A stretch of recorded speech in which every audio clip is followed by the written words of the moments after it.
السلام عليكم. ازيكم يا اصحابي، عاملين ايه؟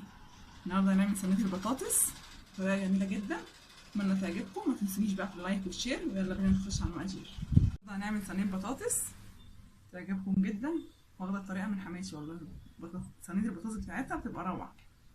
ماشي، هننزل اول حاجه نجيب الصينيه بتاعتنا. طبعا انا غسل البطاطس، اقول لكم المقادير الاول. انا غسل البطاطس ونقعها في ميه، وعندي شويه هنا خضره بقدونس على كزبره والبصل مخلطات رانشات، حاطه عليه شويه ملح بس عشان ايه ما يبقاش ليه ريحه ولا حاجه. معايا هنا فلفل وفصين توم، فلفل قرن بارد على قرن حراق، ماشي، وشويه زيت، وضربه ايه زي نص كيلو طماطم كده. ماشي، نبدا بالمقادير.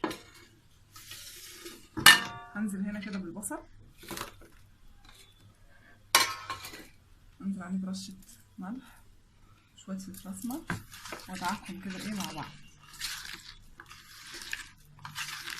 دي طريقه ايه حماتي البطاطس، لازم تمسك البصل كله كده تدعكه. جربوا الطريقه دي كده، يبقى زي العسل صينيه البطاطس والله. ماشي، ننزل بقى بعد كده بالطماطم.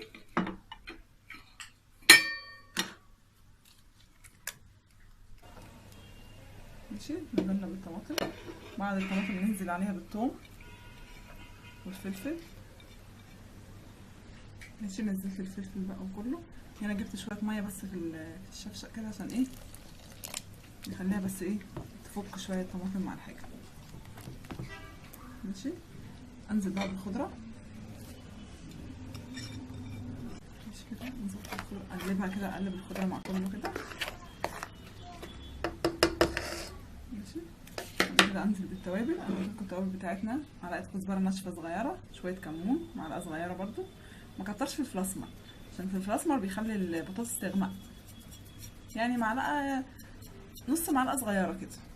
ماشي، وشويه ملح كده حلوين. ماشي، برضو الملح خليه معلقه صغيره مليانه، لما يحتاج معاكي الملح احسن ما تبقى الحاجه حادقه. انزل برضو بشويه ميه تاني.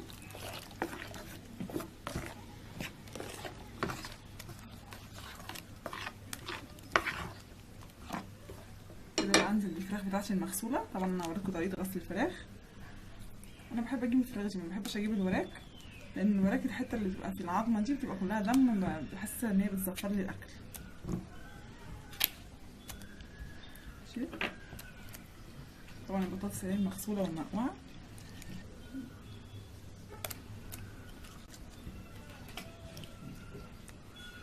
ننزل كده شويه من تحت شويه من فوق عليها عشان نظبط صينيه البطاطس.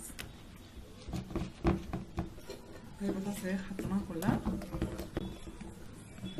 صينيه البطاطس اهي خلاص، غطيناها بشويه الصلصه كده وظبطنا الدنيا. انزل برده كده بشويه زيت عليها، زيت زبده اللي انتي تحبيه، بس انا بحسها الزيت بتبقى خفيفه. مكترش زيت لان طبعا الفراخ بتبقى فيها دهون بتنزل. وادي صينيه البطاطس يعني امسكها احطها على البوتاجاز شويه من فوق زي ربع ساعه كده، وبعد كده انزل بيها في الفرن تاخد الوش واوريها. صينيه البطاطس يعني هنحطها على عين البوتاجاز كده من فوق. هجيب كده ورق فويل واغطيها، بس خلي ورق الفويل ظهره لجوه. ماشي، نرجع لبعض كده. اهي حوالين البطاطس على النار. بصوا بقى شوفوا عامل ازاي.